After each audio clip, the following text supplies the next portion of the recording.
Tous les aspects de la vie nationale sont passés au peigne fin sur le plateau de notre Congo, en effet. Mais aujourd'hui, la vie nationale porte le signe du deuil, porte le signe du recueillement. Le Congo est en deuil.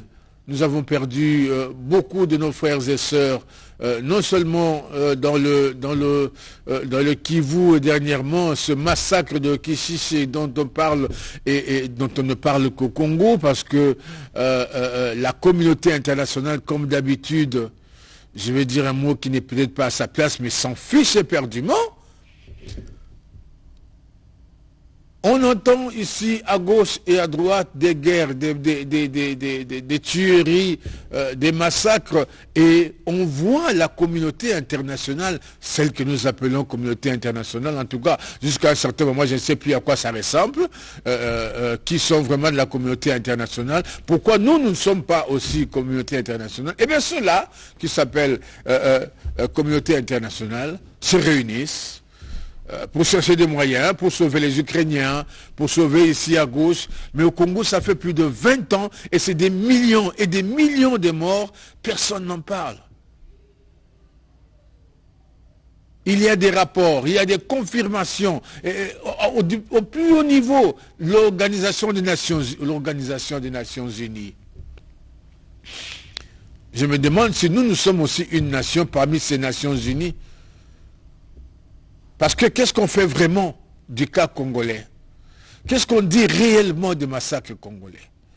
Vous dites que vous avez des preuves. Vous avez le nom de l'agresseur. Vous connaissez ses méthodes de travail.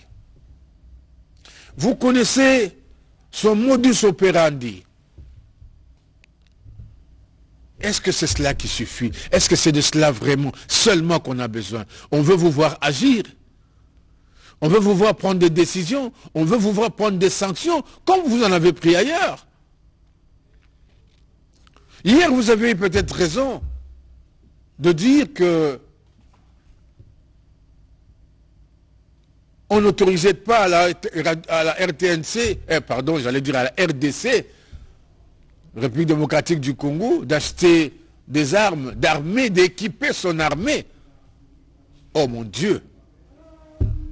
Mais aujourd'hui, quelle raison avez-vous encore pour ne pas lever cette mesure? Parce que la RDC en a besoin. Parce que la RDC, vous avez établi qu'elle est agressée. Parce que vous avez compté des morts. En général, ce n'est pas nous les Congolais qui allons compter. Ce n'est pas nous qui avons donné ce chiffre de millions et des millions et des millions de Congolais tués au Kivu. Ce sont les rapports des Nations Unies. Ce ne sont pas les Congolais qui ont compté le nombre de femmes violées, des enfants, des bébés violés. C'est la communauté internationale. Et après, so what? Comme vous dites, vous les anglophones.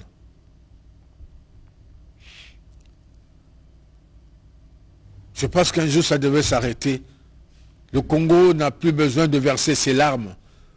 Le Congo a besoin de retrouver son sourire.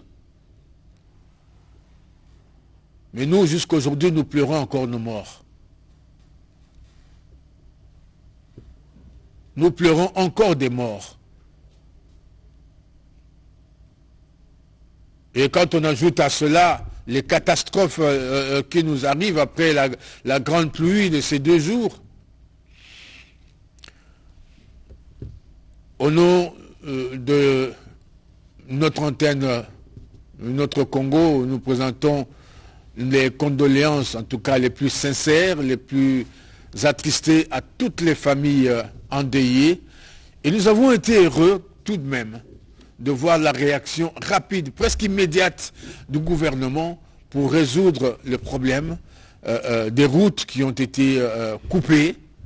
Et nous espérons que les travaux se feront le plus rapidement possible pour que le trafic reprenne et que la vie reprenne entre les parties de la ville, les parties du pays. Aujourd'hui, on ne peut pas atteindre le Congo central à cause de cette grosse pluie.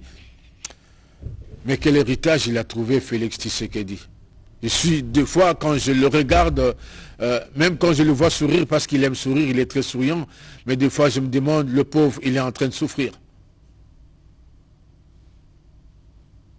Mais tous ensemble avec lui, et tous ceux de son entourage, le gouvernement Sama Lukonde et tous les autres, je pense que vous devriez suivre la détermination du président de la République à donner, à redonner à ce pays son vrai visage et à redonner le sourire aux Congolais et aux Congolaises. Si hier les routes n'avaient pas été bien faites, voici l'occasion de nous refaire les routes. Je vois le gouverneur Gentini Ngobila, je vois que vous êtes tous impliqués. Maintenant, il faut réparer. Là où il n'y avait pas de caniveau, créez-en maintenant. Vous avez compris ce qui a fait que cette pluie dévaste autant. Nous connaissons les causes. Maintenant, il faut aller aux solutions.